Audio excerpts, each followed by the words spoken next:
Hello plant people, how are you guys doing today? If you're new around here, my name's Ashley and I'm a soil scientist. On this channel, I like to take that science and apply it to all things plants. And in today's video, we are doing part 2 of the indoor growing series. So in this series, I'm going to show you guys how to produce food indoors, both on a budget and all the way to very fancy ways of doing this.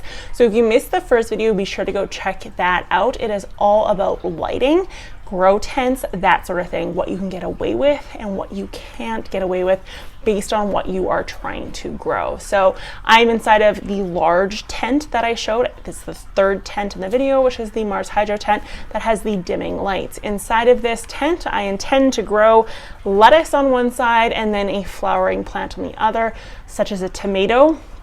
I am trying to get an indeterminate dwarf tomato variety to do this with.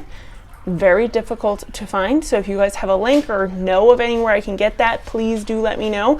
I would be very interested in grabbing that. But for today's video, we are going to be planting iceberg lettuce in particular, because as we know here in Canada, iceberg lettuce is really hard to grow. It needs a 95-ish, in some cases 80, depending on the variety you get, days growing season, which is very, very long. So generally you do have to start them indoors first. So needless to say, iceberg lettuce at home is very ideal, especially if you can grow it in the winter. But today's video, we're going to be talking about what containers and soil you need to grow indoors and kind of some of the limitations that come with indoor gardening. The product that I'm choosing to grow my plants in is the GardenSoxx. So I did an entire video on these guys, and that is what I'm also going to be doing for my indoor gardening as well as my outdoor gardening next year. But we're going to go over why I chose these a little bit later. So first thing you need to look at when considering what kind of container or substrate you're using to grow indoors is, what are you comfortable with? So hydroponics is a relatively different world. You can get very expensive setups and you can make DIY setups at home. It's nothing to be scared of, but a vast majority of you said when I put a survey out that you want to see videos on indoor growing with soil. So that is what we are doing here today, which means you have to choose a container that holds soil. We have so many different options. We have plastic, terracotta, cloth, and now nylon socks. So which one do you choose? You have to take a few things into consideration. The first being height, and the second being how quickly water evaporates from the substrate. We have to think about the height of our tent or the distance from our light, whatever the limiting factor is. So while I may have a tent that is well over 6 feet in height, my limiting factor is actually the height of my light, because my light doesn't butt up against my tent top.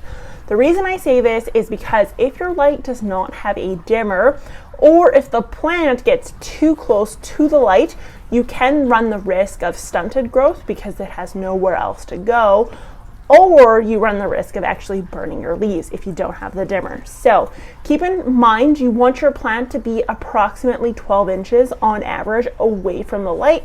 This allows for proper dispersal of that lighting. So when it comes to container, if you want to grow a tomato plant, you have to make sure either your light is higher or your container is lower based on that distance. That is where GardenSoxx come in. So GardenSoxx are very low profile. They stay very, very low to the ground.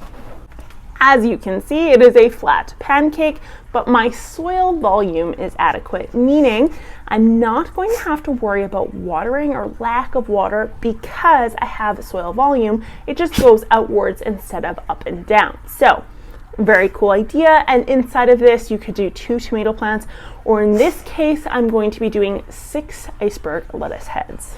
So container height is out of the way. The second thing to think about is container volume, so the volume holding capacity of the soil, or the ability for it to wick or bottom water. The reason why I say this is because plants as seedlings use a lot less water than a plant that is in bloom producing fruit, and this can be drastic. And I'm sure we realize this towards the end of our summer when our plants are going crazy. we notice we have to water much more often. We think it's the heat, but it's actually a combination of the heat, but also how much more biomass that plant has and what it needs to survive. So you either need to have a soil holding capacity that is very high, that doesn't take away from the overall height that you need, or you need the ability for the soil to wick or bottom water from a basin in the bottom of the pot or in the area of the pot. So again, GardenSoxx is going to help me with this because I have my catch basin on the bottom of the tent itself. I could even put a Rubbermaid underneath my GardenSoxx without limiting my height, and inside of that I can put excess water that then will feed the roots, but it'll also help me in the seedling stage where I don't overwater. So I still have the ability of wicking and capillary action with the GardenSoxx, and that is something you most definitely want to think about because your limiting factor is going to be water and overall soil biomass. So your third factor is going to be the plant's ability to breathe. So if you don't have a fan or sophisticated aeration system, your chances of mold and root rot, especially in the beginning stages where you have a ton of soil and not a lot of plant, go up exponentially. And so with that being said, you want something that provides proper aeration so you can actually increase the rates of evapotranspiration. That's where GardenSoxx comes in once more because we have a very porous nylon material. We're able to have more air transfer, and that is why I chose to use the nylon in this case.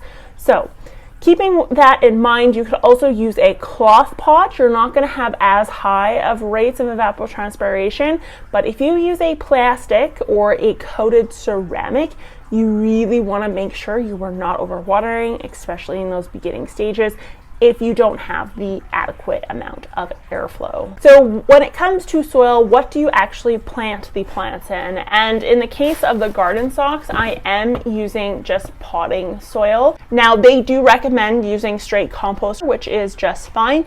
In an outdoor setting, I would agree with that. But for an indoor setting, I am using potting soil. And the only reason I'm doing that is because my concern is that compost and manure has very high levels of nutrients, and it's not uncommon for these products to actually leach nutrients out, but typically it would leach nutrients out into surrounding biomass and feed the surrounding biomass.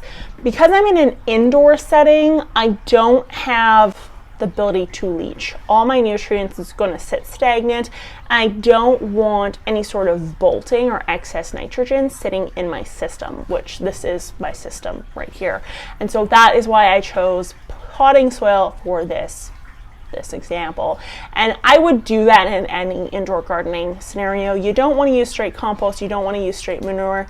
You want to try to limit, when possible, the excess nutrients that may happen in those cases, because nitrogen in excess, you're going to have a lot of foliage growth and lack of fruit development. So that's the only reason why I chose potting soil. So my head's just going to be cut off here for a minute, but as you can see, my GardenSoxx here behind me has 6 holes punctured into it. That I did in my other video about GardenSoxx, so be sure to go check that out.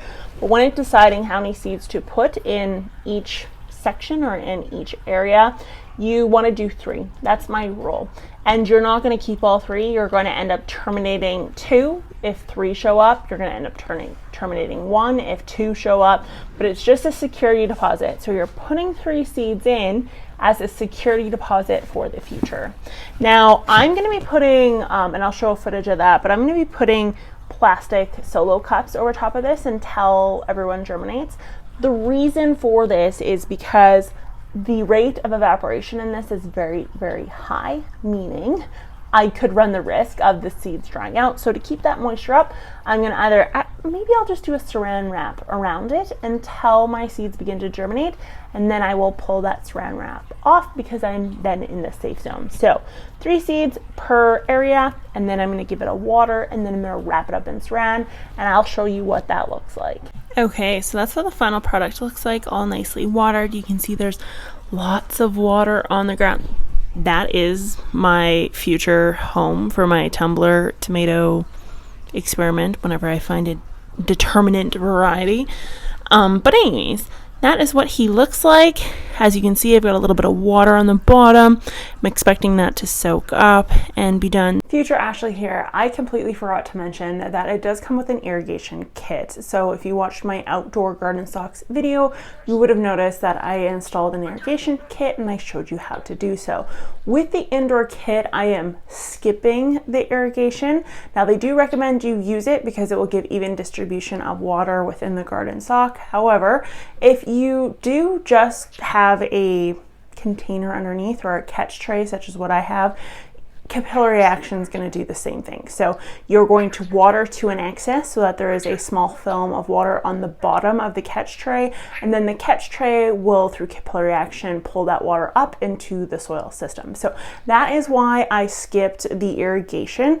Also check with your home insurance, because some home insurance does not like hoses or non-PVC plumbing that's put in by a plumber in your basement, and for heaven forbid your dog chews on it or something, or the line busts, you may be out money. So just keep that in mind as well. They're not meant for indoor use, so that is also why I skipped the irrigation channels, but the socks are A++. What I think I'm going to do with this is I'm going to leave it for right now. I'm not going to saran it, and I'm going to check in the morning to see if it has dried out or not. So go follow me on Instagram and I will post an update over there, and you guys will see whether or not I decided to wrap him up in saran or if I just decided to leave him because he's holding lots of moisture. I have a suspicion that with the tent and stuff, he may hold moisture just fine. I'm going to talk about fertilizers in a separate video when it comes to indoor growing, because it is a little bit different than outdoor growing, so stay tuned for that. But other than that, containers and soil, that is your guide. You want to make sure you take into consideration height. You want to take in consideration either the soil holding capacity or the ability for the soil to capture water from below through capillary action. You also want to take into consideration aeration and airflow, and for me the best solution is GardenSoxx, but for you it may be a different solution. If you want to grab some GardenSoxx, I'm going to leave a link down below. You can grab some to try out on your own. Let me know if you enjoy them or if you've tried them, or if you're going to garden indoors and what you intend to grow. With groceries going up, I think a lot of people are going to start getting into this, so that'll be fun. But stay tuned for herb growing indoors. We're going to do a separate video on that. Like I said, that is going to be my general electric video that is going to be coming out sooner rather than later. But in the meantime, I will talk to you guys later. Bye.